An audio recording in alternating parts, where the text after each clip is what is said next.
The bullet shattered the silence of the barn. As Hannah Valentin pressed her back against the hay bales, her heart pounding in her chest like a stampede of wild horses. The year was 1878, and life in Hecla, Montana had never prepared her for the terror of being trapped between weathered wooden walls and 4 armed outlaws with vengeance in their eyes. "Nowhere left to run, Miss Valentin," drawled the tallest outlaw, a man known throughout the territory as Slash McVeigh. His face bore a jagged scar from his left temple to his chin, evidence of a knife fight that had earned him his nickname. "Your pa's debt comes due today, and since he ain't here to pay it, I reckon you'll have to do." Hannah's fingers clutched at the worn fabric of her blue cotton dress. At 22, she'd weathered the hardships of frontier life, blizzards that lasted weeks, drought that killed crops, and the grief of losing both parents within a year of each other. But she'd never faced the cold, merciless eyes of men who saw her as nothing more than collateral.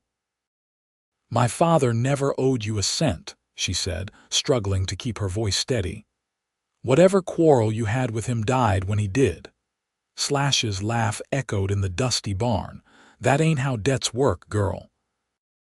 Your pa cost me 6 months in a territorial prison and a business opportunity worth more than this whole sorry town." The second outlaw, a stocky man with tobacco-stained teeth, stepped forward. "Boss, we ain't got all day. Sheriff's deputy makes his rounds in an hour."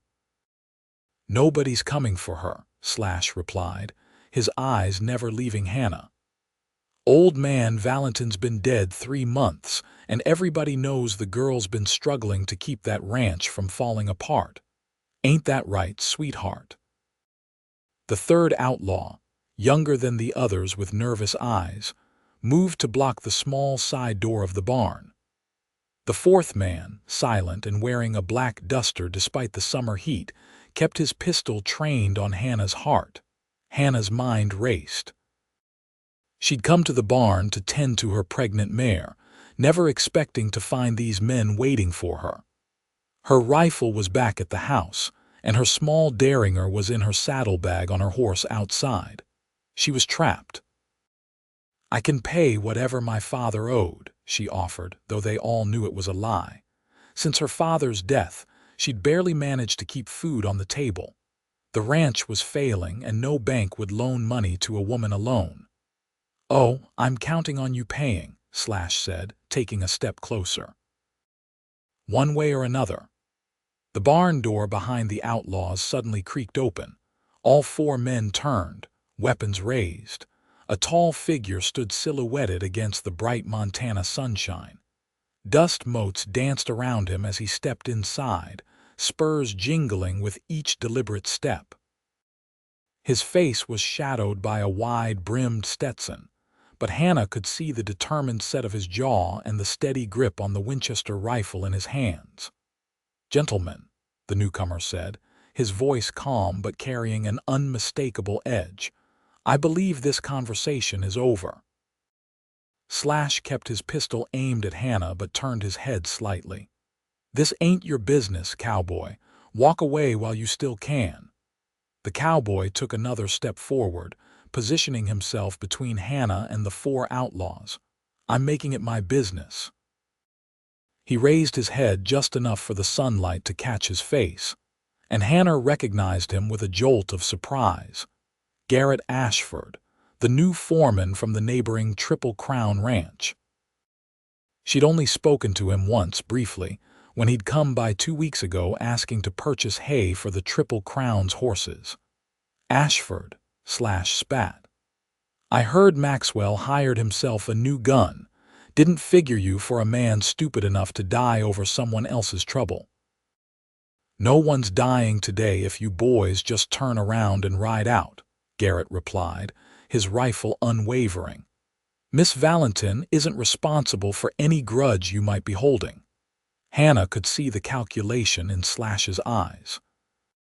4 against 1 were good odds, but Garrett's reputation must have preceded him because the outlaws didn't immediately open fire. "You willing to bet your life on that?" Ashford asked, his finger tightening on the trigger. "Already have," Garrett replied evenly. "Now, are we going to stand here talking all day, or are you going to make a decision before the sheriff's patrol arrives?" The mention of the sheriff made the youngest outlaw shift nervously. "Boss, maybe we should—" "Shut up," hissed, but doubt had crept into his expression. Hannah held her breath, acutely aware that her life hung in the balance of the next few seconds. She studied Garrett's broad shoulders, the confidence in his stance despite being outnumbered. There was something in his posture that told her he'd faced worse odds before. The tension stretched like an over-tightened fiddle string, ready to snap.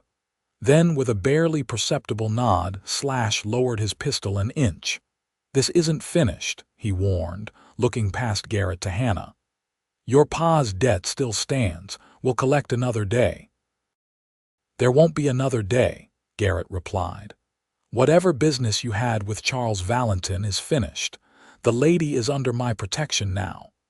A strange mixture of relief and indignation flashed through Hannah at those words. She wasn't some helpless child needing protection, but she also wasn't foolish enough to reject it when faced with 4 armed men. Stared at Garrett for a long moment, hatred burning in his eyes. Then he jerked his head toward the door. "We're riding out. For now." The outlaws backed away slowly, keeping their weapons ready. The man in the black duster was the last to leave, his cold eyes lingering on Hannah in a way that made her skin crawl. Only when the sound of galloping horses faded did Garrett lower his rifle. He turned to Hannah, concern evident in his deep green eyes. "Are you hurt, Miss Valentin?"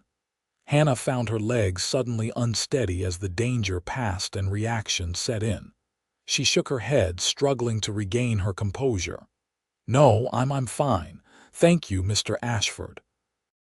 Garrett nodded, removing his hat and running a hand through his sandy brown hair. Up close, Hannah could see the fine lines around his eyes that spoke of years squinting against harsh prairie sun. "Those men," she began, "they said my father owed them something." "McVeigh is a known liar and thief," Garrett replied, his jaw tightening. "He's been running a protection racket across 3 territories. Your father probably refused to pay, and McVeigh doesn't take kindly to being refused. But why wait until now? My father's been dead for 3 months." Garrett's expression softened slightly. Probably figured a woman alone would be an easier target. McVeigh preys on the vulnerable. Hannah straightened her shoulders. "I'm not vulnerable, Mr. Ashford. I've been running this ranch by myself since my father took ill last year." A hint of admiration flickered in Garrett's eyes. "I don't doubt that, madam, but McVeigh and his gang don't fight fair and they don't give up easy." He glanced toward the barn door. "They'll be back." The reality of her situation sank in. "What am I supposed to do?" "I can't afford to hire guards, and the sheriff's office can barely patrol the town proper, let alone out here." Garrett was quiet for a moment, considering.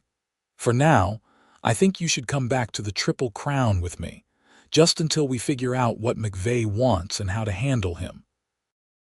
Hannah's pride flared. "I can't abandon my ranch. I have livestock, crops, and a target on your back," Garrett interrupted gently. "I'm not suggesting you abandon anything. The Triple Crown hands can help look after your place for a few days. Mr. Maxwell's been looking for ways to be neighborly anyway." Hannah hesitated, torn between her fierce independence and practical concerns. Her pregnant mare was due any day, and she couldn't risk leaving the animal alone if McVeigh returned. Reading her thoughts, Garrett added, "We can bring your mare to Triple Crown stable. Doc Williams checks our horses twice a week. He can keep an eye on her." Hannah studied him, trying to discern his motives. Men who offered help usually wanted something in return. But there was something straightforward in Garrett Ashford's gaze that made her inclined to trust him, at least for now. "I need to get some things from the house," she finally said. Relief visibly washed over Garrett's features. "I'll accompany you. Then we'll load your mare in the wagon I brought and head to Triple Crown before dark." As they walked from the barn toward the modest farmhouse that had been her family's home for 3 generations, Hannah felt the weight of her decision. Her father had taught her to stand her ground, to fight for what was hers, but he'd also taught her to be smart. "Mr. Ashford," she said as they reached the porch, "I appreciate your help, but I want to be clear this is temporary. I'll not be driven from my land permanently by the likes of /McVeigh." Garrett paused at the bottom of the porch steps, looking up at her with unexpected respect in his eyes. "I wouldn't expect anything less, Miss Valentin, and when you're ready to come back, I'll help you make sure it's safe." Something in his tone, the complete lack of condescension, caught Hannah off guard. Most men in Hecla had written her off as a lost cause after her father's death, expecting her to sell the struggling ranch and move to town, perhaps to marry whatever shopkeeper or saloon owner would have her. Garrett Ashford seemed to understand that retreat and surrender were 2 very different things. She nodded once, a silent agreement between them, and went inside to pack what she would need for a temporary refuge at the Triple Crown Ranch. As Hannah gathered her belongings, her mind turned to the mystery of Garrett Ashford and why he'd risked his life for a woman he barely knew. Whatever his reasons, she owed him her life, a debt that didn't sit easily on her shoulders, but one she couldn't deny. The Triple Crown Ranch sprawled across 1,000 acres of Montana's finest grazing land, its main house rising from the landscape like a declaration of prosperity. Hannah had seen it from a distance many times, but had never been invited inside. As Garrett's wagon approached the impressive 2-story structure, she felt acutely aware of her dusty dress and wind-blown hair. "Mr. Maxwell will be waiting to meet you," Garrett said as he guided the team of horses toward the front of the house. "He's a good man, tough but fair." Hannah had heard stories about Josiah Maxwell, the cattle baron who'd built Triple Crown from nothing 20 years ago. Some said he was ruthless in business. Others claimed he was the most generous employer in the territory. All agreed he was a force to be reckoned with. "Does he know why I'm here?" she asked, adjusting her small carpet bag on her lap. Garrett nodded. "I sent one of the hands ahead while you were packing. Mr. Maxwell doesn't like surprises." The wagon came to a stop, and before Garrett could assist her, Hannah climbed down unassisted. Her pregnant mare nickered softly from the enclosed back of the wagon. "Garrett, about time you got back." A booming voice drew their attention to the broad porch where a barrel-chested man with a silver-streaked beard stood watching them.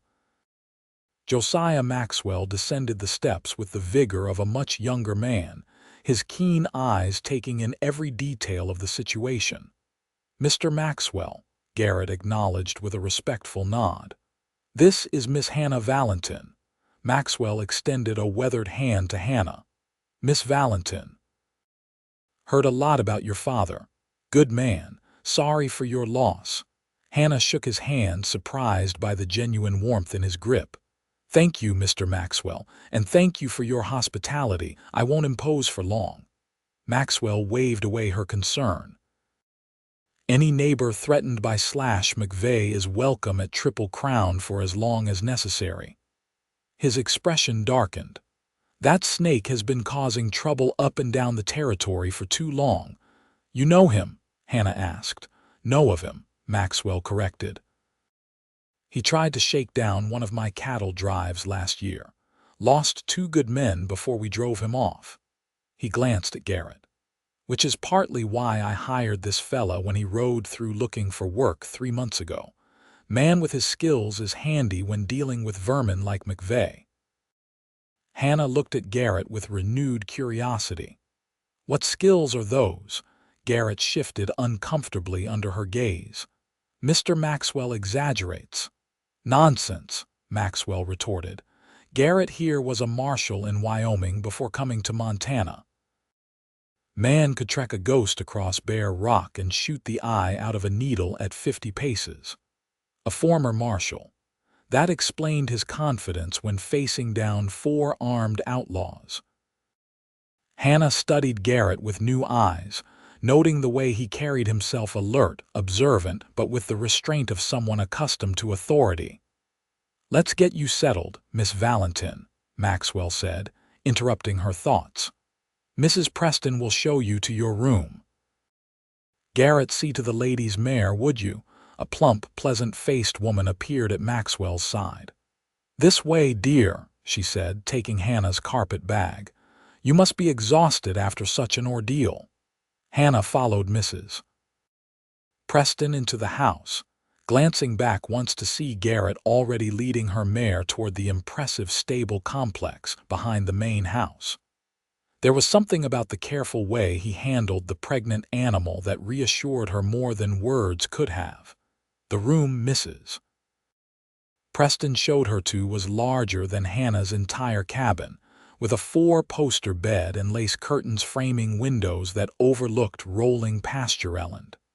Hannah felt out of place amid such luxury, but was too tired to dwell on it. "Dinner's at 6 sharp," Mrs. Preston informed her.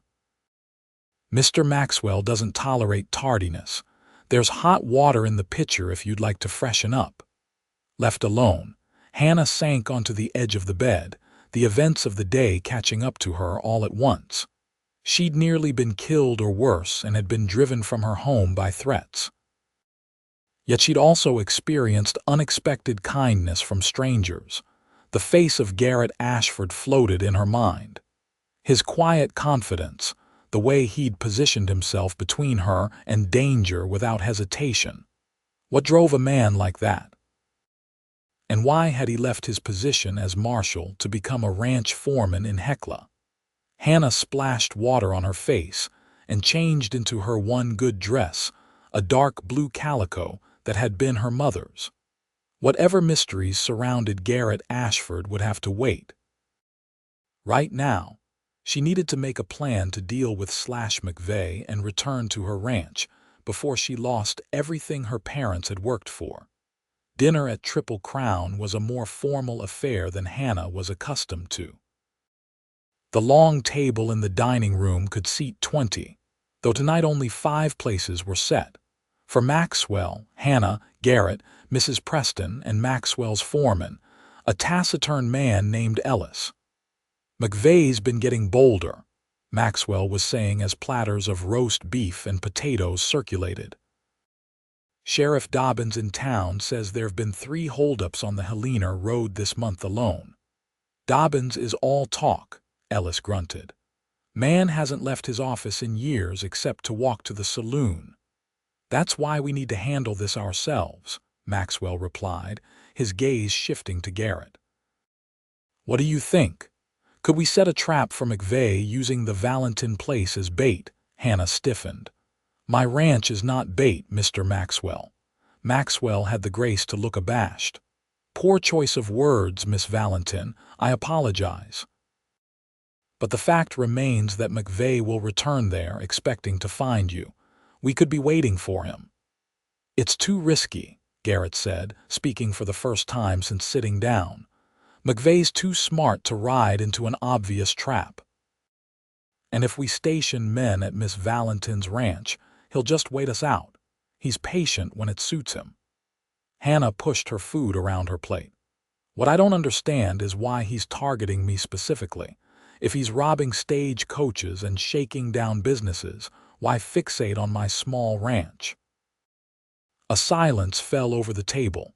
Hannah looked up to find the others exchanging glances. "What aren't you telling me?" she demanded. Garrett cleared his throat. "Miss Valentin, did your father ever mention testifying against anyone in court?" Hannah frowned, thinking back. "About 2 years ago, he traveled to Helena for a week. Said he had to give testimony in some case. He never talked about it when he returned. Maxwell nodded grimly. Charles Valentin was the key witness who put McVeigh away for 6 months on a robbery charge. McVeigh swore vengeance on him in open court. The revelation hit Hannah like a physical blow. Why didn't anyone warn us all this time? The judge didn't take McVeigh's threats seriously, Garrett explained, his voice gentle.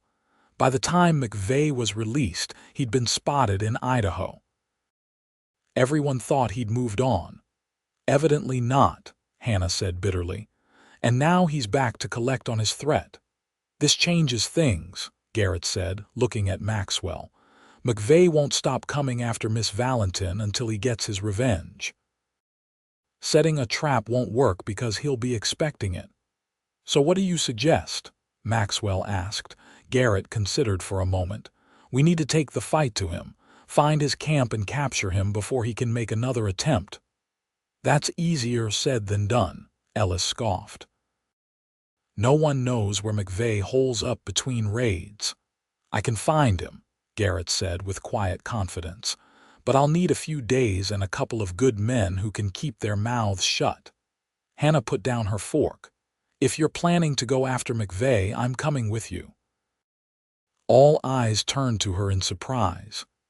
That's out of the question, Maxwell declared. It's far too dangerous for a woman, Hannah challenged. This is my fight, Mr. Maxwell.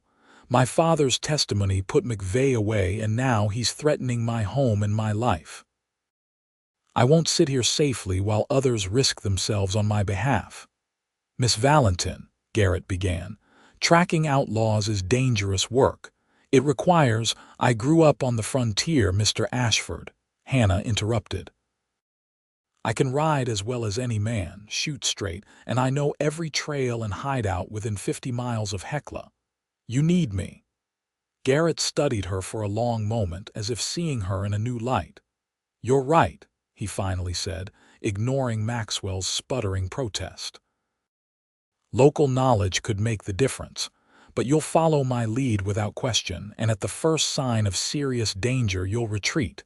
Those are my conditions. Hannah nodded, surprised by his acquiescence. Agreed. Garrett, this is madness, Maxwell objected. The lady has no experience with men like McVeigh. With all due respect, sir, Hannah said firmly, I faced down 4 of them in my barn today. I'm not some fragile flower that wilts at the first sign of trouble. Mrs. Preston, who had been quietly observing the exchange, unexpectedly spoke up. The girl's got spirit, Josiah. Reminds me of myself at her age.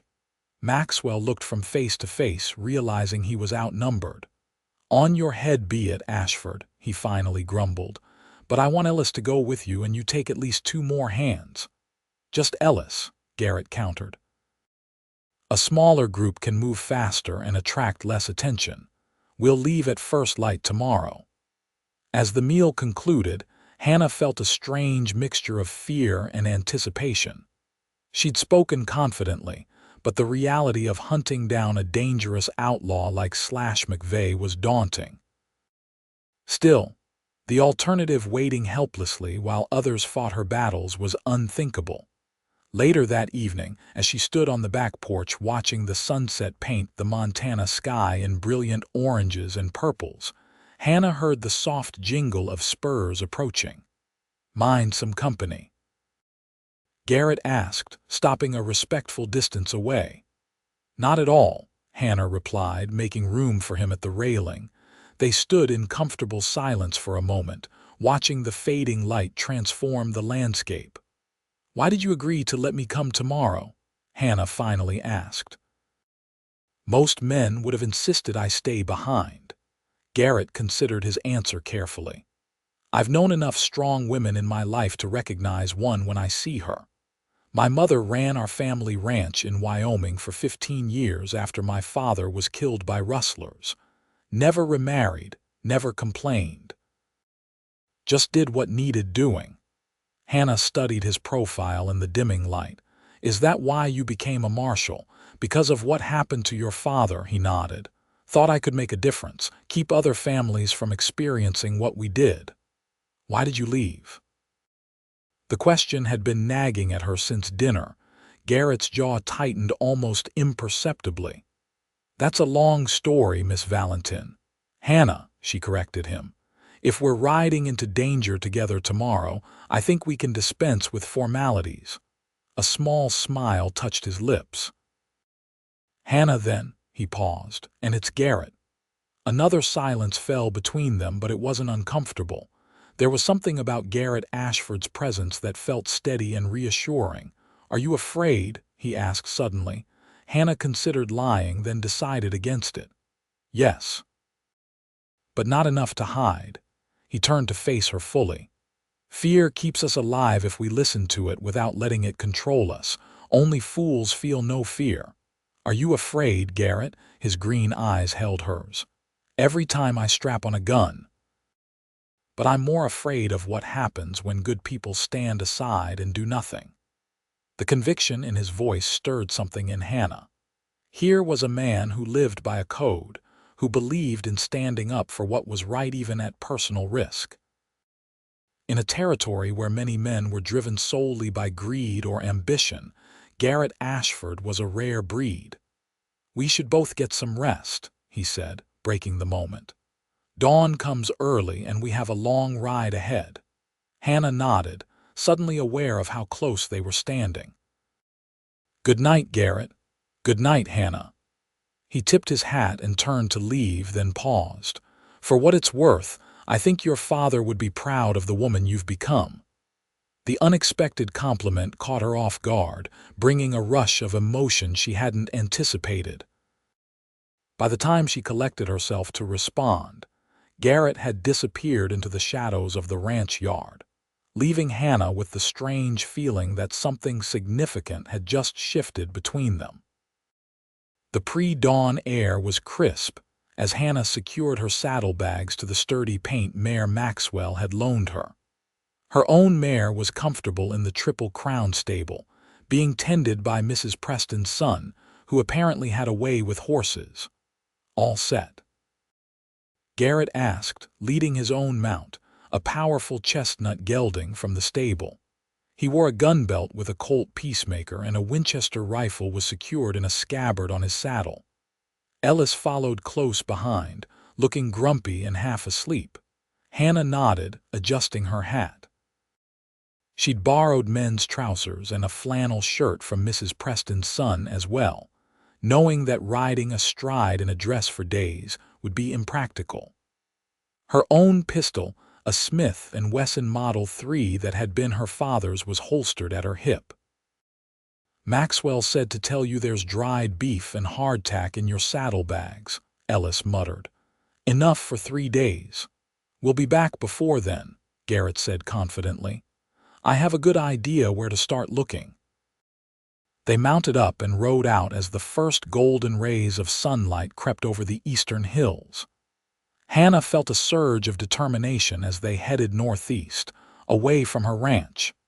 McVeigh usually operates with a gang of 6 to 8 men, Garrett explained as they rode.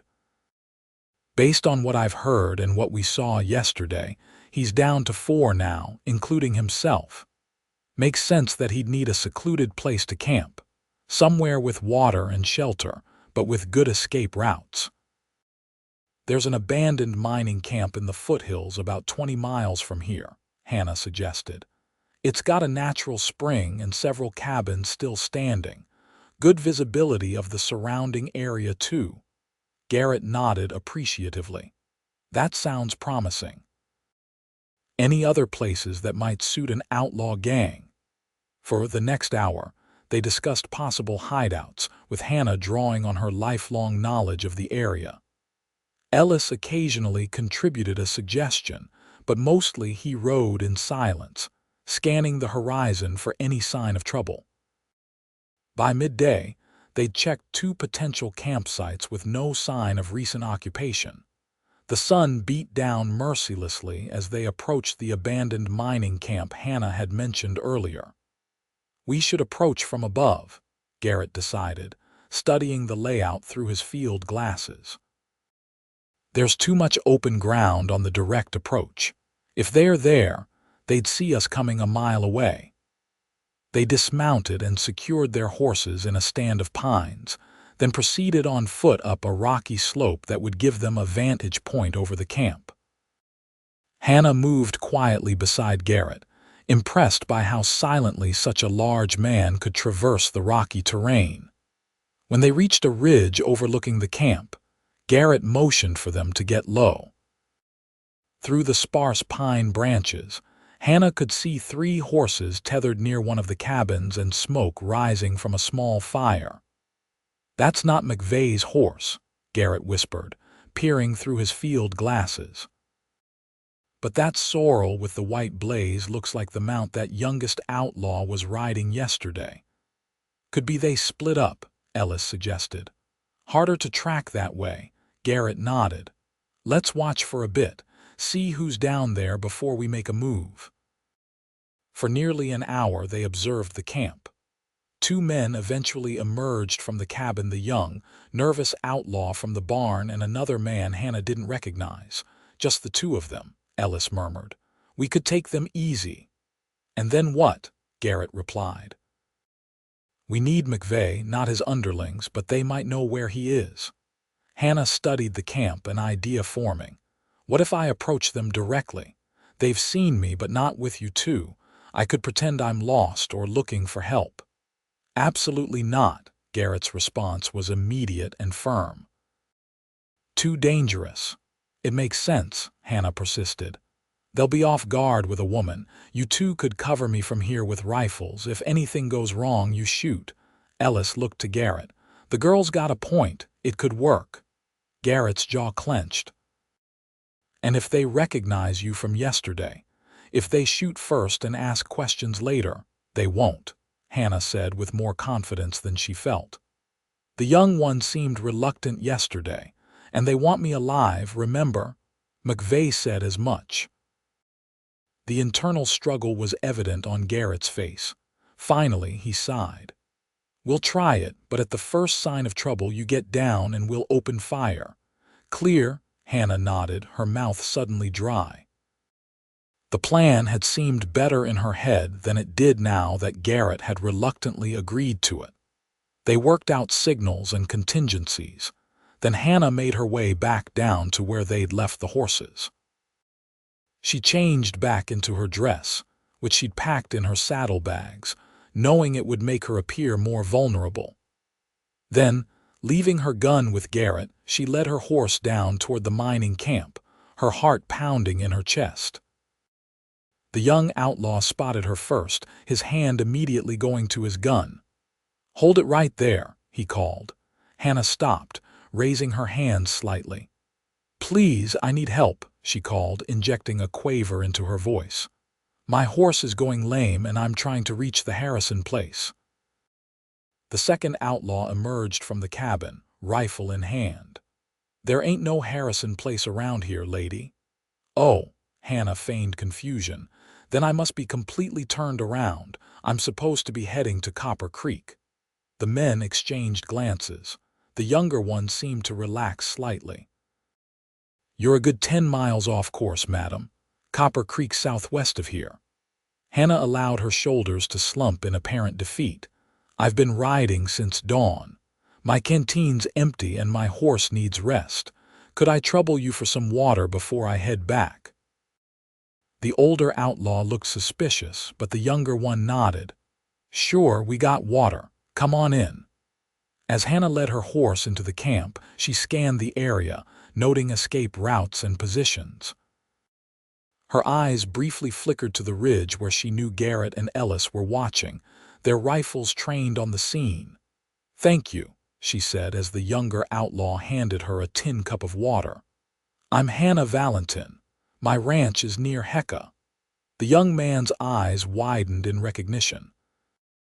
"Valentin? You're shut up, Billy," the older outlaw snapped. "Go check her saddlebags." Hannah's heart raced as Billy approached her horse. If he found the men's clothes she'd hastily stuffed into her saddlebags, her cover would be blown. "I don't have anything worth stealing," she protested, buying time. Just some dried beef and a change of clothes. We'll be the judge of that, the older outlaw said, his eyes cold. Billy, hurry up. A flicker of movement from the cabin caught Hannah's attention. A third man had appeared in the doorway, watching silently. Though it wasn't McVeigh, she recognized him instantly as the outlaw in the black duster from the barn yesterday. Well, well, he drawled. Looks like our lucky day, boys. Miss Valentin saved us the trouble of hunting her down. Billy froze, his hand halfway to Hannah's saddlebag. You know her, Jackson. The man in the duster. Jackson stepped fully out of the cabin. Oh, we had a nice chat yesterday in her barn, till that interfering cowboy showed up. His cold eyes fixed on Hannah. Speaking of which, where is your knight in dusty chaps today? Hannah's mind raced. They'd recognized her, but they didn't know about Garrett and Ellis on the ridge. There was still a chance to salvage the plan. I don't know who you mean, she replied. I've been trying to reach Copper Creek to sell some stock. My ranch is failing and I need the money. Jackson laughed, a humorless sound. Nice try, Miss Valentin. Slash will be mighty pleased when he gets back and finds you waiting for him. Hannah's blood ran cold. McVeigh isn't here. Rode out this morning to meet with some business associates, Jackson said, drawing his pistol. But he'll be back by nightfall, just in time to settle your pa's debt. Hannah glanced toward the ridge, wondering if Garrett had heard enough to realize the plan had failed. She needed to signal him somehow. My father never owed McVeigh anything, she said loudly, hoping Garrett would recognize her words as a warning. If McVeigh has a quarrel with me, he should face me directly. Jackson sneered. Oh, he will. But first, let's make sure you're comfortable while we wait. He gestured with his gun toward the cabin. Inside, now.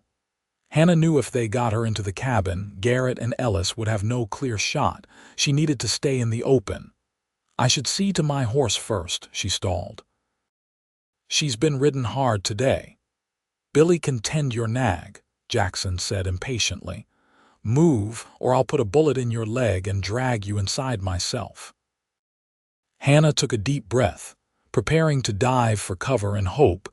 Garrett understood it was time to act, when a voice rang out from behind a stack of mining equipment. That's no way to treat a lady, Jackson. All heads turned to see Garrett standing there, his peacemaker aimed steadily at Jackson's chest. He must have worked his way down from the ridge while Hannah kept the outlaws distracted. Jackson's reaction was instant. He grabbed Hannah, yanking her against him as a shield, his pistol pressed to her temple. Drop the gun, lawman, or she dies right here. Garrett didn't move, his aim unwavering. You won't kill her. McVeigh wants her alive. She doesn't need all her fingers and toes, though, Jackson countered, pressing the gun harder against Hannah's head. How many pieces you want her in when McVeigh arrives? Hannah could feel Jackson's breath on her neck, the tremor in his hand as he held the gun. He was nervous, which made him unpredictable. She caught Garrett's eye, trying to communicate silently. Where's the old man who was with you? Billy asked nervously, looking around for Ellis. Hannah realized then that Ellis must still be on the ridge, his rifle trained on the scene. She just needed to give him a clear shot at Jackson. Last chance, Jackson growled. Drop the gun, or Hannah drove her elbow hard into Jackson's stomach and wrenched sideways. The gun discharged with a deafening bang, the bullet grazing her arm as she broke free. She hit the ground rolling as Garrett fired, his bullet catching Jackson in the shoulder. The older outlaw reached for his gun, but a shot from the ridge dropped him before he could aim. Billy threw his hands up immediately. Don't shoot, I surrender. In seconds it was over. Jackson lay writhing on the ground, clutching his bleeding shoulder. The older outlaw wasn't moving. Billy stood trembling, hands raised high. Garrett moved quickly to Hannah's side. You're hurt, he said, seeing the blood on her sleeve. "It's just a graze," Hannah assured him, though the wound was beginning to sting fiercely. "We need to secure them before McVeigh returns." Ellis appeared, rifle in hand, looking grim. "Reynolds is dead," he said, nudging the older outlaw with his boot. "Shot through the heart." Garrett nodded, turning his attention to binding Jackson's wound. "We'll take these two back to Hecla. The sheriff can hold them until the circuit judge arrives." "And McVeigh?" Hannah asked, wincing as she tried to staunch the bleeding from her arm. "These two will tell us where to find him," Garrett replied, his voice hardening as he roughly pulled Jackson to his feet. "One way or another." Hannah watched as Garrett and Ellis secured the prisoners, tying them to their saddles. The confrontation had been briefer and more violent than she'd anticipated, and the reality of what they'd just done and what still lay ahead settled over her like a physical weight. As Garrett approached to check her wound, his expression was troubled. "This was too close," he said quietly, carefully rolling up her sleeve to examine the injury. "You could have been killed." "But I wasn't," Hannah replied, trying not to flinch as he cleaned the graze with water from his canteen. "And now we have two of McVeigh's gang." Garrett's green eyes met hers, intense and serious. "Promise me you won't take a risk like that again, when I saw him put that gun to your head." He trailed off, his jaw tightening.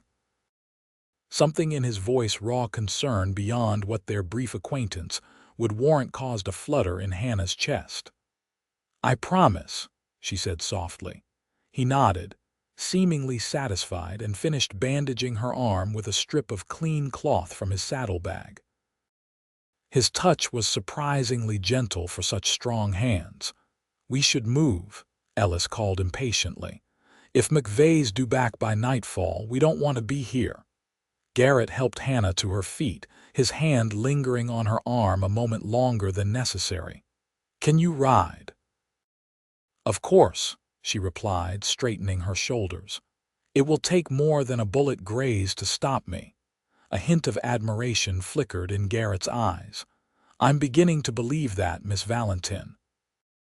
As they mounted up and headed back toward Hecla with their prisoners, Hannah found herself watching Garrett's straight back and broad shoulders ahead of her. In the space of 2 days, he had risked his life for her twice. Yet there was still so much about him. She didn't understand why he'd left his marshal's position, what had brought him to Hecla, what drove him to stand between her and danger without hesitation. One thing was becoming increasingly clear, however. Garrett Ashford was unlike any man she'd ever known, and her interest in him was growing into something that had nothing to do with gratitude for his protection. Sheriff Dobbins was not pleased to see them ride into Hecla with 2 prisoners and a dead body draped over a horse. The heavy-set lawman stood on the jailhouse steps, his gray mustache twitching with displeasure. "What in tarnation is this, Ashford?" he demanded. "You ain't got jurisdiction here no more." Garrett dismounted, his expression impassive. "These men are part of McVeigh's gang. They attacked Miss Valentin yesterday and were planning to ambush her again when McVeigh returned to their camp." Dobbins eyed Hannah, taking in her blood-stained sleeve and men's trousers. "That true, Miss Valentin?" Hannah nodded, sliding carefully from her saddle. The long ride had aggravated her wound, and she felt light-headed from the blood loss and excitement. "They threatened me in my own barn yesterday, Sheriff. Said my father owed them a debt." The sheriff sighed heavily. "McVeigh's been a thorn in my side for months. All right, bring him in. I'll telegraph the marshal's office in Helena, see if they'll send someone to transport these vermin to a proper jail." As Ellis and Garrett hauled the prisoners inside, Hannah swayed slightly on her feet. The events of the day were catching up to her, and darkness edged her vision. "Miss Valentin." A concerned female voice broke through her haze. Hannah turned to see Martha Cooper, the owner of Hecla's general store, hurrying toward her. "Good heavens, you're hurt." Before Hannah could protest that she was fine, her knees buckled. The last thing she remembered was Martha's alarmed cry and the sound of boots running back toward her. Hannah awoke in an unfamiliar bed, sunlight streaming through lace curtains. For a disorienting moment, she thought she was back at Triple Crown Ranch, but the room was smaller, the furnishings more modest. Well, look who's finally rejoined the land of the living. Hannah turned her head to see Martha Cooper sitting in a chair beside the bed, knitting needles clicking steadily in her plump hands. "Where am I?" Hannah asked, her voice rasping. "My house," Martha replied, setting aside her knitting to pour a glass of water. "You fainted dead away in the street yesterday. Dr. Simmons said it was exhaustion and blood loss, but nothing serious. He cleaned and stitched that bullet graze proper." Hannah accepted the water gratefully, memories flooding back as she drank. "The prisoners locked up tight in Dobbin's jail," Martha assured her. "That handsome foreman of Maxwell's has hardly left the jailhouse, questioning them about McVeigh." Hannah felt a flush rise to her cheeks at Martha's knowing look. The storekeeper was a notorious gossip, and Hannah could already imagine what was being said around town about her and Garrett. "Mr. Ashford was kind enough to help when I was in danger," Hannah said carefully. "Nothing more." Martha's eyes twinkled. "If you say so, dear. Though I must say the way he carried you here in his arms, looking like the world would end if anything happened to you. Well, it was something out of a dime novel." Hannah's flush deepened. "He carried me like you were made of fine china," Martha confirmed with obvious delight. "Wouldn't let anyone else touch you, not even Dr. Simmons, until he laid you down right here." Before Hannah could formulate a response that wouldn't feed Martha's romantic imagination, a knock sounded at the bedroom door. "That'll be him now," Martha said, rising. "He's been checking on you every few hours." The door opened to reveal Garrett, his hat in his hands and concern evident in his tired eyes. He looked as though he hadn't slept, his jaw darkened with stubble. "She's awake," Martha announced unnecessarily, beaming between them. "I'll just go make some fresh coffee." As Martha bustled out, closing the door partway behind her in a token gesture toward propriety, Hannah became acutely aware of her disheveled appearance and the thin nightgown Martha must have changed her into. "How are you feeling?" Garrett asked, remaining near the door. "Better," Hannah replied, tugging the quilt higher. "Martha said you've been questioning the prisoners." Garrett nodded, his expression grim. "Jackson's talking, hoping for leniency. McVeigh's planning something big, a train robbery near but next week. That's where he is now, scouting the route. So he won't be coming back to the mining camp.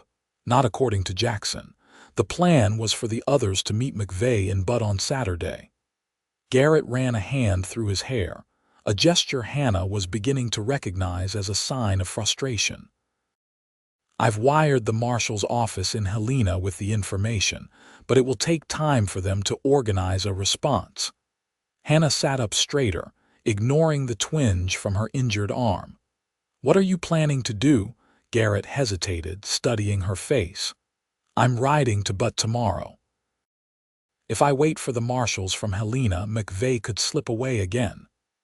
"I'm coming with you," Hannah said immediately. "No," Garrett's response was firm. "This isn't like before. McVeigh is dangerous, more so than his men, and you're injured." "My arm will be fine in a day or two," Hannah argued. "And may I remind you that McVeigh is after me specifically. I have a right to see this through."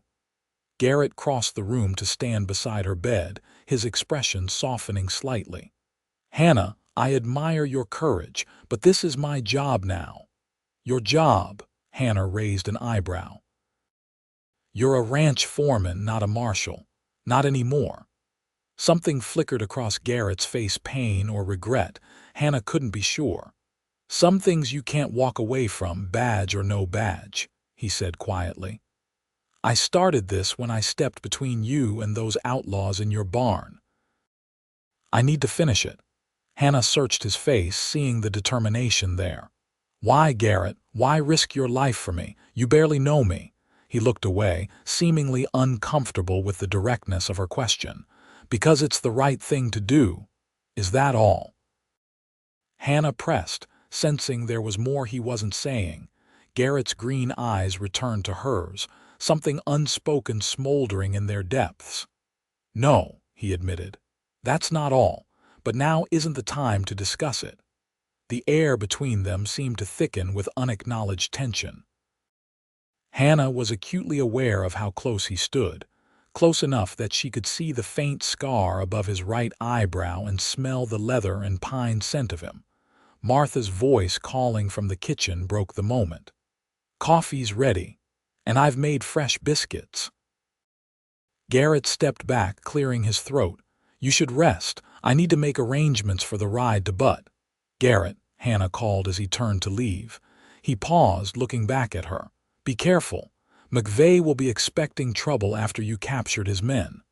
A small smile touched his lips. "I'm always careful, Miss Valentin." After he'd gone, Hannah leaned back against the pillows, her mind racing. Something was happening between them, something neither of them had anticipated when he'd stepped into her barn 2 days ago. The question was whether either of them would acknowledge it before Garrett rode off to face a dangerous outlaw who had already proved himself capable of murder. That night, unable to sleep despite Martha's insistence that she needed rest, Hannah slipped out of bed and dressed quietly in the clothes Martha had laundered for her. The house was silent, Martha having retired hours ago. Hannah moved carefully through the darkened rooms to the back door, which she eased open without a sound. The night air was cool against her face as she stepped onto the porch. Hecla was quiet at this hour, only the distant piano from the saloon and occasional laughter breaking the silence. Hannah sank onto the porch swing, drawing her knees up to her chest as she contemplated the stars overhead. Her ranch lay abandoned several miles away. Her pregnant mare was at Triple Crown, and tomorrow Garrett would ride toward danger on her behalf. Her life had been upended in less than 3 days, all because of a grudge held by a man her father had helped put behind bars. The creak of a floorboard alerted her to someone's approach. Hannah tensed, then relaxed as Garrett emerged from the shadows at the edge of the yard. "Couldn't sleep either?" she asked softly as he climbed the porch steps. He shook his head, settling beside her on the swing. "Too much on my mind." They sat in companionable silence for a few minutes, the gentle motion of the swing soothing. Hannah was aware of the warmth of his arm next to hers, the solid presence of him in the darkness. "I've been thinking about what you said," Garrett finally spoke. "About why I'm doing this." Hannah turned to look at him, his profile illuminated by moonlight. "And?" He sighed, his gaze fixed on the distant mountains. 2 years ago, I was tracking a gang of bank robbers through Wyoming. They took hostages in a small town called Riverdale, a woman and her young daughter. I had them cornered in an abandoned cabin." Hannah remained silent, sensing this was a story he needed to tell without interruption. "I tried to negotiate," Garrett continued, his voice tight with remembered pain. "Told them they could walk away if they released the hostages. But the leader, a man named Cartwright, had a reputation to protect. He shot the woman right in front of me just to prove he wouldn't be dictated to." Hannah's hand found his in the darkness, her fingers curling around his larger ones. "What happened?" "I killed him and his men," Garrett said simply. "But it was too late for her. The daughter survived, but she'll grow up without a mother because I miscalculated, because I failed to protect someone who was counting on me." "That wasn't your fault," Hannah said gently. "Maybe not," Garrett acknowledged. "But I couldn't wear the badge after that, couldn't trust my own judgment." He turned to look at her directly. When I saw you in that barn, cornered by McVeigh's men, it was like seeing Sarah Lockhart all over again. I couldn't stand by and let history repeat itself. Hannah squeezed his hand. So I'm your redemption. A small, sad smile touched his lips. Not exactly. You're a second chance to do things right, to be the man I was supposed to be.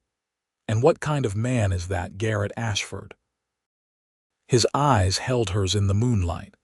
The kind who protects people who need protecting. The kind who doesn't walk away from trouble because it's easier. Hannah found herself drawing closer to him, drawn by the raw honesty in his voice. I think you've always been that man, badge or no badge. Garrett's free hand came up to touch her cheek, his calloused fingers gentle against her skin. Hannah, he said softly, when this is over, when McVeigh is behind bars and you're safe, I'd like to call on you properly, if you'd allow it. Hannah's heart quickened. Are you asking my permission to court me, Mr. Ashford? I believe I am, Miss Valentin, he replied, a hint of uncertainty in his voice that was endearing in such a strong man. Instead of answering with words, Hannah leaned forward and pressed her lips to his. The kiss was gentle, tentative at first, then deepening as Garrett's arms slipped around her waist, drawing her closer. When they finally broke apart, both slightly breathless, Hannah smiled. I'll take that as a yes, Garrett murmured, his forehead resting against hers. On one condition, Hannah said, her tone serious though her heart was soaring. Don't leave me behind tomorrow. We face McVeigh together or not at all. Garrett pulled back slightly to study her face. You're the most stubborn woman I've ever met, he said with a mixture of exasperation and admiration. Is that a problem? Hannah challenged. He shook his head slowly. No, it's one of the things I'm coming to admire about you, he sighed, resignation in his voice. All right. We face McVeigh together, but you follow my lead without question, understand? Hannah nodded, satisfaction warming her chest. Understood. They sat together on the porch swing until dawn began to lighten the eastern sky, sometimes talking quietly, sometimes sitting in comfortable silence. When Martha found them there in the early morning light, Hannah still resting her head against Garrett's shoulder, the older woman merely smiled knowingly and went back inside to start breakfast, humming a love song under her breath. The journey to Butte took 2 days of hard riding. Hannah's arm ached, but she refused to complain, knowing Garrett was watching for any sign that she couldn't keep up. They traveled light, with only what they could carry in their saddlebags, and stopped only when necessary to rest the horses. Jackson said McVeigh was planning to hit the payroll train that comes through but every month, Garrett explained as they made camp the first night. It's due the day after tomorrow. McVeigh and his contact in the railroad office will have been watching the security arrangements, looking for weaknesses. Hannah fed small twigs into their modest fire. Do you think McVeigh knows his men were captured? Probably not yet, Garrett replied, but he's cautious. He'll have a fallback plan if they don't show up on schedule. Hannah studied Garrett across the fire. He'd been quiet for much of their ride, his mind obviously on the confrontation ahead. The tenderness they'd shared on Martha's porch seemed distant now, replaced by the focused determination of a man preparing for battle. Tell me about being a marshal, she said, hoping to draw him out of his preoccupation. How did you come to wear the badge in the first place? Garrett looked up, seeming to return from far away. My father was killed when I was 17. Rustlers shot him when he caught them stealing our cattle. The local sheriff didn't do much, said there wasn't enough evidence to pursue them, so I tracked them myself. At 17. Hannah was impressed, Garrett nodded. Found them in a saloon across the state line. I was too young and too angry to be smart about it, confronted them publicly, accused them of murder. What happened? They laughed at me, called me a boy playing at being a man. His jaw tightened at the memory. Then the local marshal stepped in, man named Harker. Instead of throwing me out, he listened to what I had to say, looked at the evidence I'd gathered, ended up arresting all 3 rustlers. Hannah could see the admiration in Garrett's eyes as he spoke of Harker. He became your mentor, something like that. Convinced me to finish school, then hired me as a deputy when I was 20. Said I had good instincts, just needed discipline. Garrett poked at the fire with a stick. Taught me everything I know about tracking, reading people, handling dangerous situations. He sounds like a good man. The best I've known, Garrett agreed. He died 5 years ago. Heart gave out while chasing a fugitive. By then, I'd been made marshal in my own right in a small Wyoming town called Benton. Hannah watched the firelight play across Garrett's strong features. Do you miss it? Being a marshal, he considered the question carefully. Sometimes. I miss the purpose of it, knowing I was making a difference. But the badge is a heavy weight to carry. Every decision you make affects people's lives. Like Sarah Lockhart, Hannah said softly. Garrett nodded, his expression pained. Like Sarah, and a dozen others whose faces I still see at night sometimes. Hannah moved around the fire to sit beside him, her shoulder touching his in silent support. Is that why you came to Montana? To escape those memories? Partly, he admitted, but also to find a simpler life. Working Maxwell's ranch. The worst decision I have to make is which pasture to move the cattle to. Nobody's life hangs in the balance. Until I came along, Hannah said with a small, rueful smile. Garrett turned to look at her, his green eyes reflecting the dancing flames. You didn't ask for any of this. McVeigh brought his vendetta to your door. And you stepped between us, Hannah reminded him. That was your choice, Garrett. He reached for her hand, his fingers intertwining with hers. A choice I'd make again in a heartbeat. The intensity in his voice sent a shiver through Hannah that had nothing to do with the cool night air. They were still virtual strangers in many ways, yet there was an undeniable connection between them that seemed to deepen with each passing hour. We should get some sleep, Garrett said, reluctantly releasing her hand. We've got another long day tomorrow. Hannah nodded, moving to her bedroll on the other side of the fire. As she settled down, watching Garrett's silhouette against the star-filled sky, she realized how quickly he had come to matter to her. The thought of him facing McVeigh, risking his life to end a threat to her safety, filled her with both gratitude and dread. Garrett, she called softly across the fire. He looked up from adjusting his saddle, which served as his pillow. Yes, thank you for everything. In the firelight, she saw his smile, a rare, unguarded expression that transformed his serious face. You're welcome, Hannah Valentin.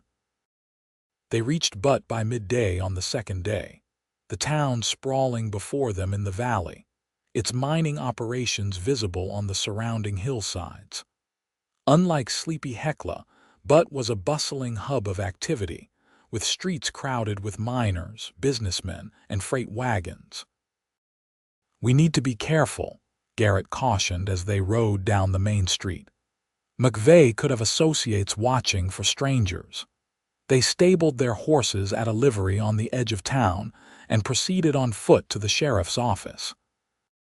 The local lawman, Sheriff Parker, was a barrel-chested man with a bushy beard who greeted Garrett with immediate respect upon learning of his former position. Marshal Ashford, heard a lot about your work in Wyoming Territory. What brings you to my jurisdiction? Garrett explained the situation concisely, detailing what they knew of McVeigh's plans for the payroll train.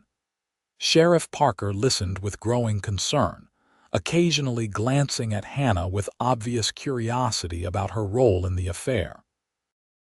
The Helena office telegraphed me yesterday about McVeigh possibly operating in the area, Parker confirmed, but they didn't mention anything about a train robbery.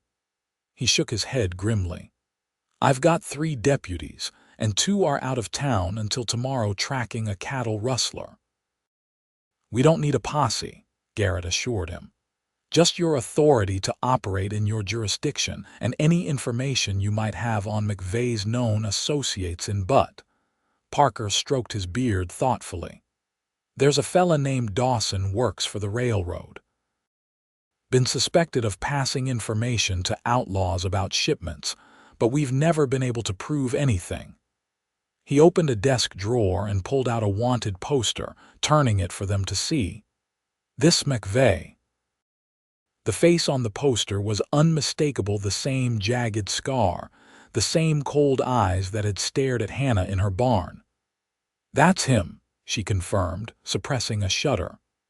"Last I heard, Dawson frequents the Silver Dollar Saloon most evenings," Parker said. "If McVeigh's working with someone inside the railroad, my money's on Dawson being his contact." Garrett nodded. "We'll start there tonight. In the meantime, is there a hotel where Miss Valentin can stay safely?"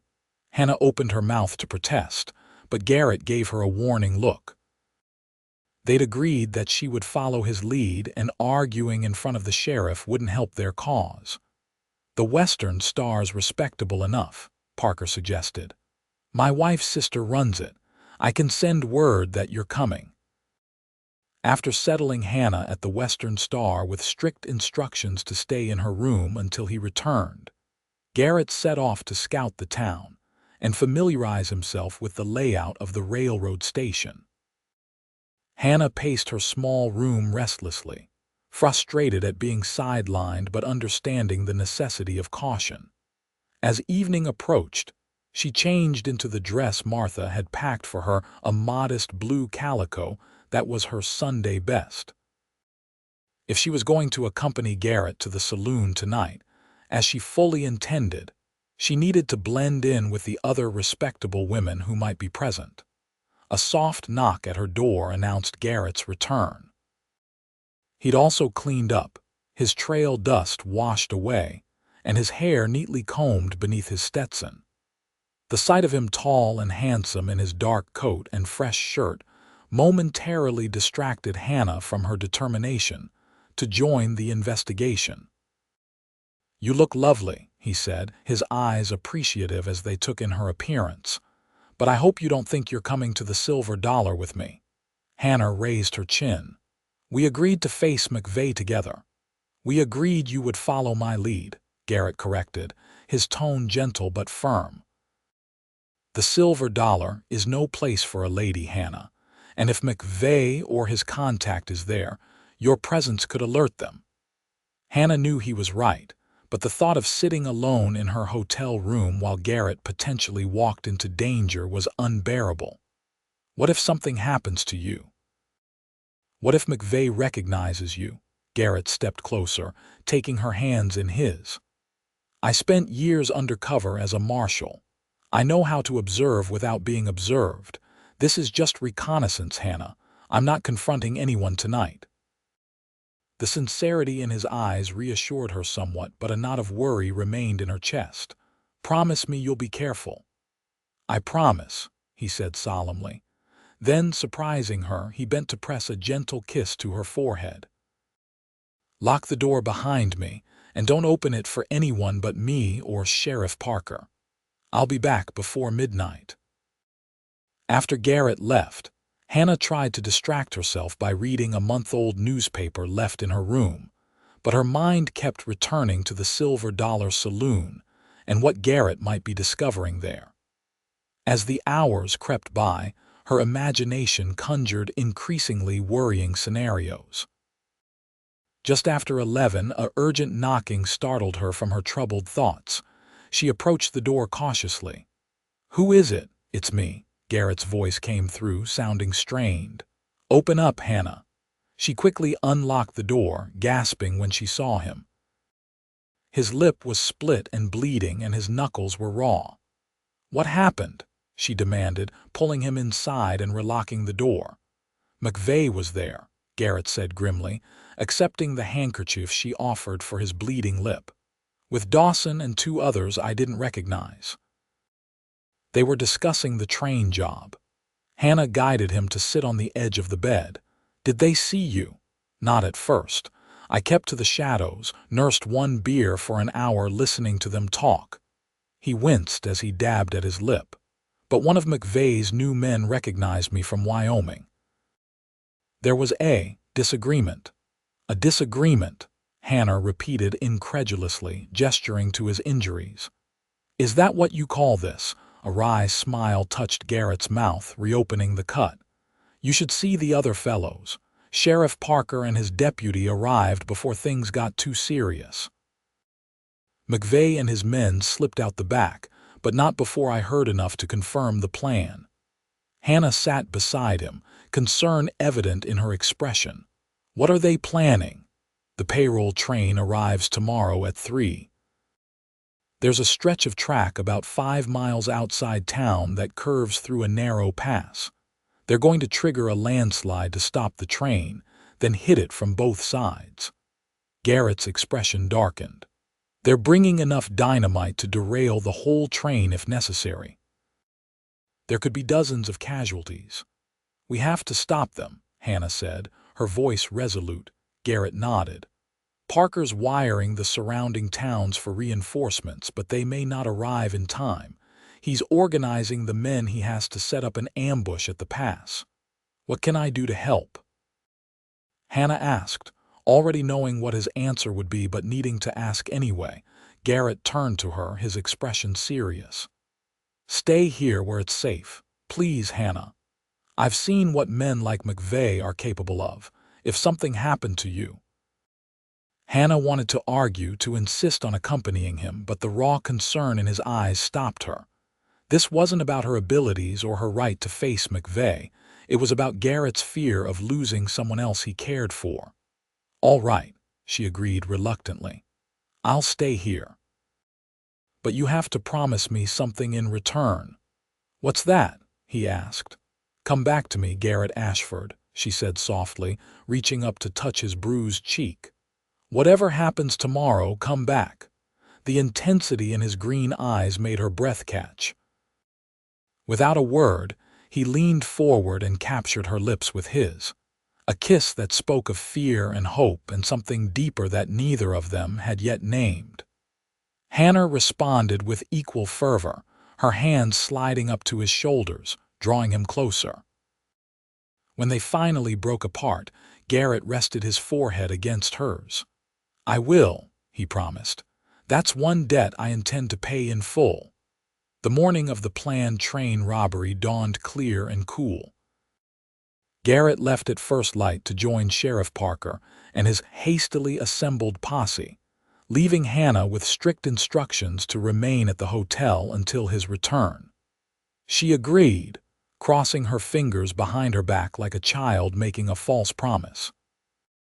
As soon as Garrett was gone, Hannah changed into the men's clothing she'd brought from Hecla, binding her breasts tightly with a strip of cloth and tucking her hair up under a battered hat she borrowed from the hotel's lost and found. A quick examination in the mirror confirmed that at a distance she could pass for a young man.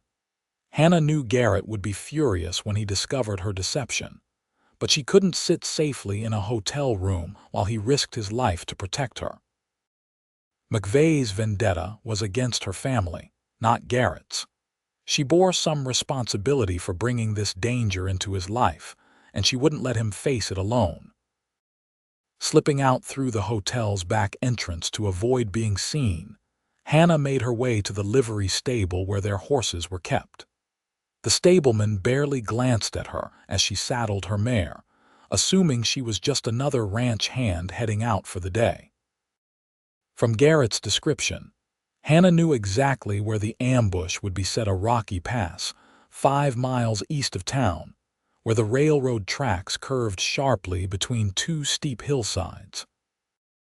The perfect place for McVeigh's planned landslide, and also the perfect place for Sheriff Parker's men to spring their trap.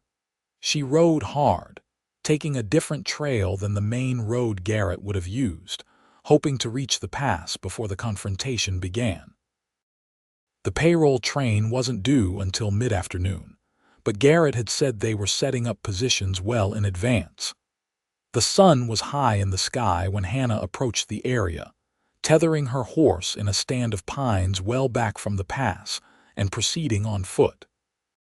She moved carefully through the underbrush, alert for any sign of either McVeigh's gang or the posse. From the top of a small rise, she could see the railroad tracks snaking through the pass below. On the far hillside, partially concealed among the rocks and scrub pine, she spotted two men who appeared to be setting charges, presumably McVeigh's men preparing the landslide. Of Garrett and the sheriff's posse, there was no sign, though they must be concealed somewhere nearby. Hannah was considering her next move when a sound behind her made her freeze, the unmistakable click of a revolver being cocked. "Well, well," came a familiar drawling voice that sent ice through her veins. "What have we here? A spy? Or just a curious boy in the wrong place at the wrong time?" Slowly, Hannah turned to find herself face to face with McVeigh himself, his scarred visage even more terrifying up close than it had been in the dim light of her barn. His cold eyes widened as he recognized her despite her disguise. "Miss Valentin," he said, a cruel smile spreading across his face. "Now ain't this a pleasant surprise? Saved me the trouble of hunting you down after today's business." Hannah's hand inched toward the small derringer concealed in her pocket, but McVeigh was too observant. Ah, he warned, his gun steady. "Hands where I can see them, or I put a bullet through that pretty head right now." Hannah raised her hands slowly, mind racing. If she could keep McVeigh talking, perhaps Garrett or one of the posse would spot them. "My quarrel was never with you, McVeigh," she said, forcing steadiness into her voice. "Whatever grievance you had with my father died with him." McVeigh's smile faded, hatred darkening his features.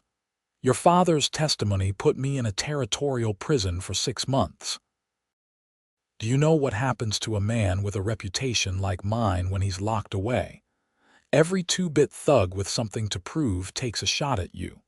He stepped closer, the gun never wavering. "I spent every day of those 6 months planning what I'd do to Charles Valentin when I got out. Finding out he'd died before I could make him pay. Well, that was disappointing. But then I learned he had a daughter, all alone on that ranch of his." Hannah felt sick at the malice in his voice, but she kept her expression neutral. "So you decided to terrorize a woman instead. Very brave." McVeigh's face flushed with anger. "You Valentins are all the same, thinking you're better than everyone else. Your pa looked down his nose at me in that courtroom like I was dirt beneath his boots."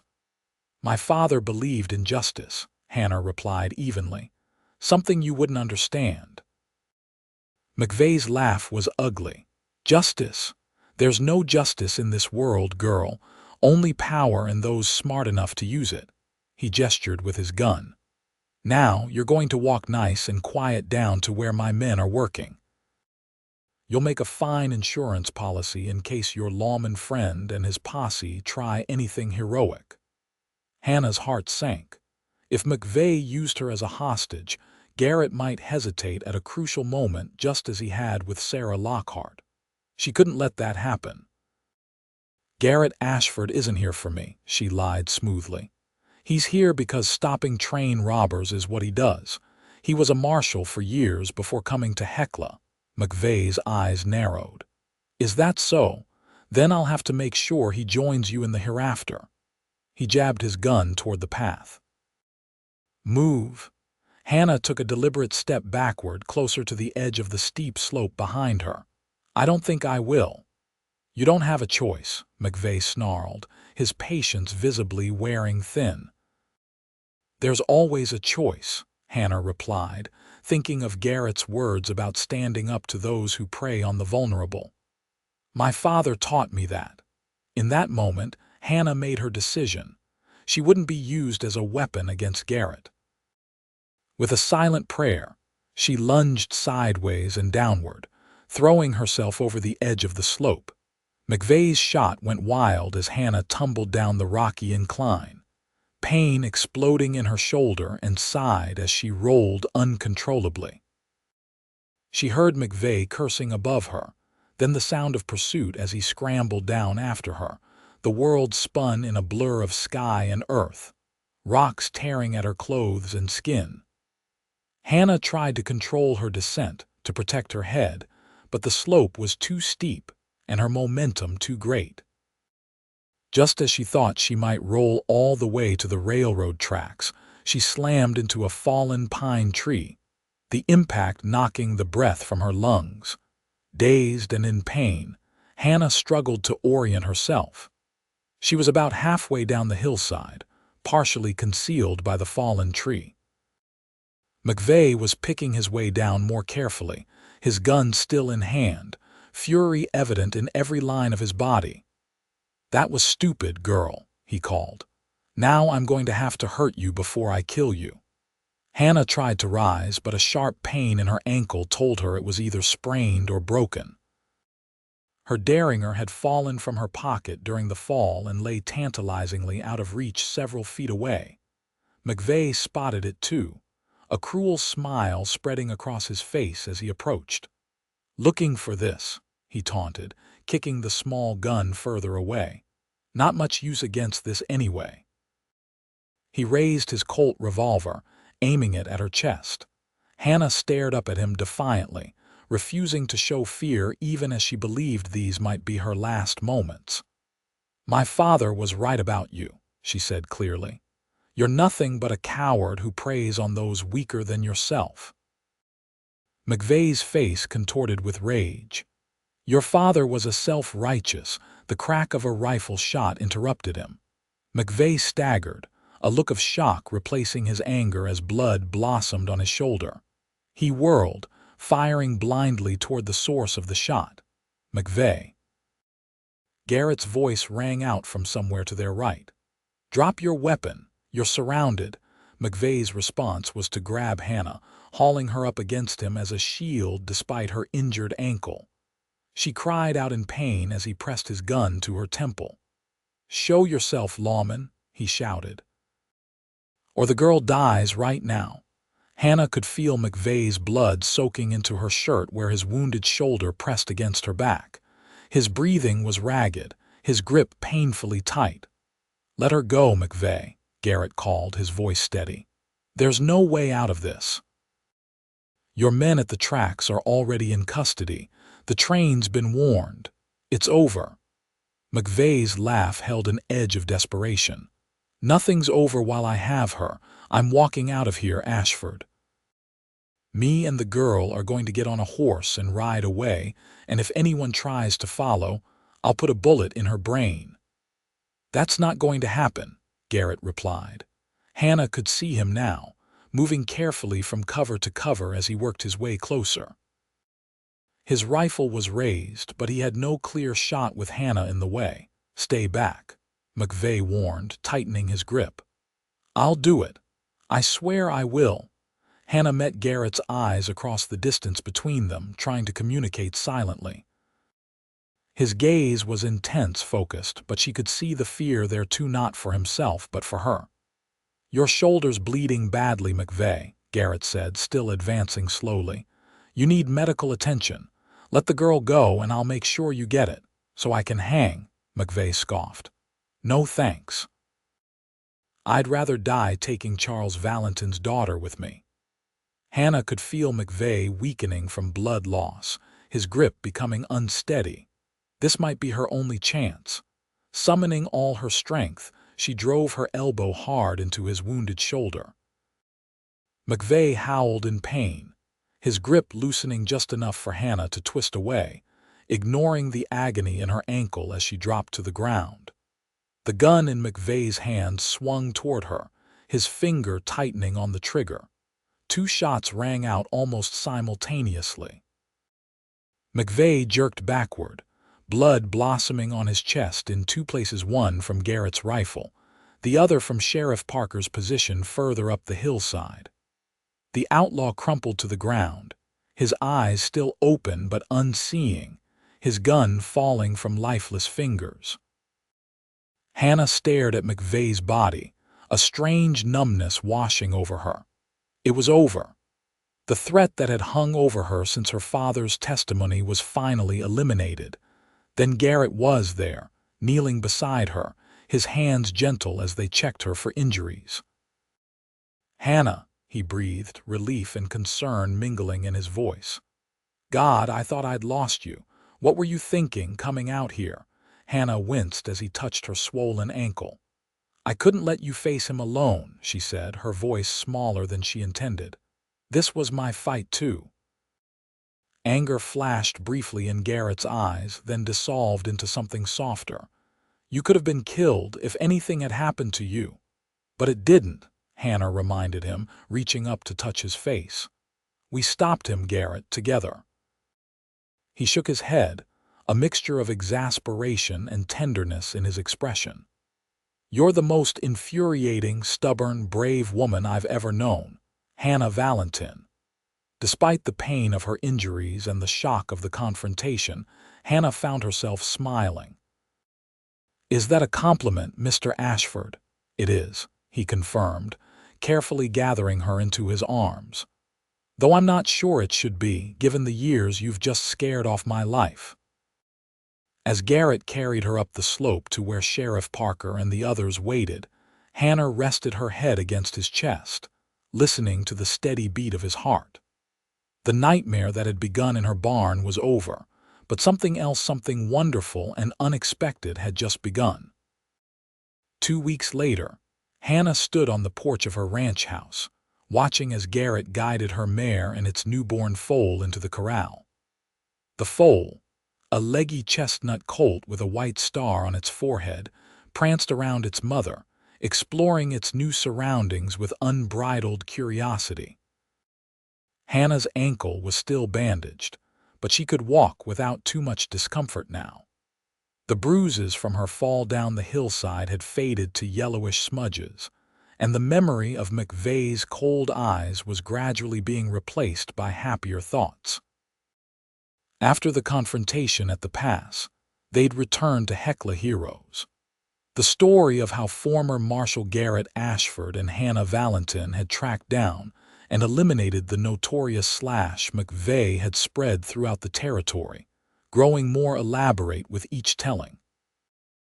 Maxwell had given Garrett leave from his foreman duties to help Hannah restore her ranch, sending 2 hands from Triple Crown to assist with the heavier work.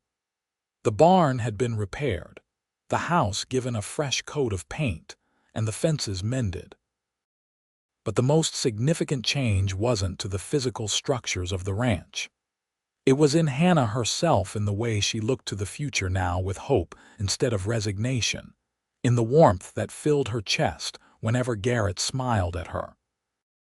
"He's a fine colt," Garrett said as he approached the porch, wiping his hands on a cloth. "Strong legs, good conformation. He'll make an excellent saddle horse when he's grown." Hannah nodded, leaning against the porch railing. "I was thinking of calling him Redemption." Garrett raised an eyebrow. "That's an unusual name for a horse." "It seems fitting," Hannah replied with a small smile, "given everything that's happened." Garrett climbed the porch steps to stand beside her, close enough that their shoulders touched. "Speaking of what's happened," he began, a hint of nervousness in his voice, "I've been thinking about the future." Hannah turned to face him, her heart quickening at his serious expression. "Oh, Maxwell's offered me a permanent position as his foreman," Garrett said. "Good pay, a cabin of my own on the property. It's a solid offer." Hannah's spirits fell slightly. Though Triple Crown wasn't far, the thought of Garrett living there permanently instead of here with her was disappointing. "That's wonderful," she said, trying to sound sincere. "You deserve it." "I haven't accepted yet," Garrett continued, his green eyes searching hers. "I told him I needed to discuss it with you first." Hannah's brow furrowed in confusion. "With me? But why would my opinion matter in your employment decisions?" Garrett took a deep breath. "Because I was hoping you might have a position available here instead, A permanent one. Here, Hannah repeated, not daring to hope she understood his meaning. What kind of position? A smile tugged at the corner of Garrett's mouth. Husband, for starters. Ranch partner. Father to whatever children might come along. He reached into his pocket and withdrew a small, simple gold band. I know it's fast, Hannah. We've only known each other a few weeks, but when you've faced death together, you learn quickly what matters most. Hannah stared at the ring, then up at Garrett's face, seeing the love and uncertainty there. Where did you get a ring? She asked, her voice barely above a whisper. It was my mother's, he replied. I wrote to my sister in Wyoming after we returned from Butte, asked her to send it. He held it out to her. Hannah Valentin, would you do me the honor of becoming my wife? I can't promise an easy life, but I can promise to stand beside you through whatever comes, to protect what we build together, and to love you with everything I am for as long as I live. Tears welled in Hannah's eyes as she took in the earnest declaration from this strong, honorable man who had literally stepped between her and danger without hesitation. Yes, she said simply, extending her trembling hand. Yes, Garrett Ashford, I will marry you. As Garrett slipped the ring onto her finger, his own hands not entirely steady, Hannah felt a sense of rightness settle over her. 4 outlaws had cornered her in a barn, and a cowboy had come through the door and stood between them.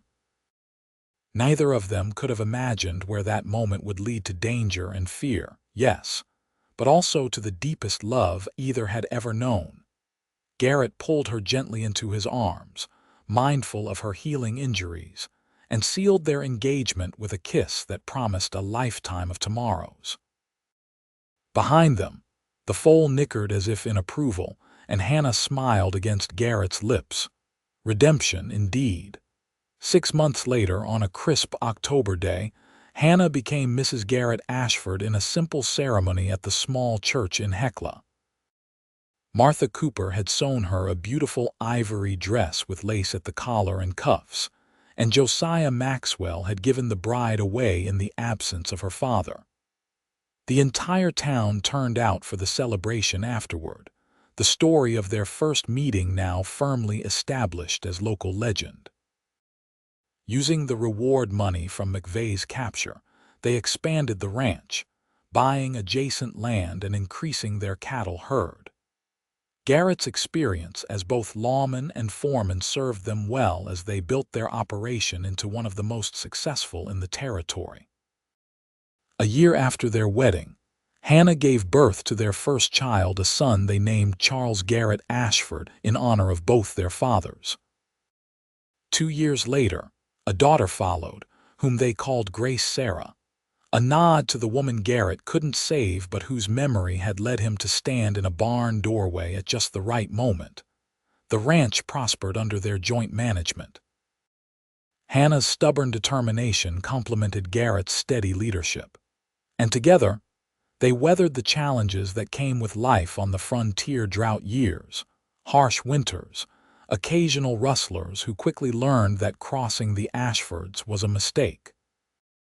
On their 10th wedding anniversary, as they sat on the porch of their expanded ranch house watching their children play in the yard, Hannah rested her head on Garrett's shoulder.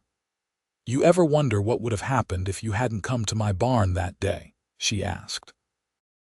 Garrett's arm tightened around her waist. "I try not to think about it," he admitted. "The idea of not having this, not having you and the children, it's unimaginable now." Hannah looked out at their thriving ranch, at the corral where Redemption now stood as their prize stallion, at the barn that had once been the site of terror but was now simply part of their home. "Do you regret giving up the marshal's badge?" Garrett shook his head, dropping a kiss on her hair. "Not for a second. I thought I needed a badge to make a difference, to be the man I wanted to be. But loving you, building this life with you, it's taught me that true courage isn't about facing down outlaws. It's about facing each day with hope and purpose, about protecting what matters most." Hannah turned to face him, cupping his beloved face in her hands. Though 10 years had added a few lines around his eyes and streaks of silver at his temples, he was still the same steady, honorable man who had stood between her and danger on that fateful day. "I love you, Garrett Ashford," she said softly, "more with each passing day." His green eyes, still as vibrant as the day they'd met, crinkled with his smile. "And I love you, Hannah Ashford, always." As the sun set over the Montana wilderness, they called home, painting the sky in brilliant golds and purples. Hannah sent up a silent prayer of gratitude. 4 outlaws had cornered her in a barn. A cowboy had come through the door and stood between them. And in that moment of danger, the greatest love story of her life had begun.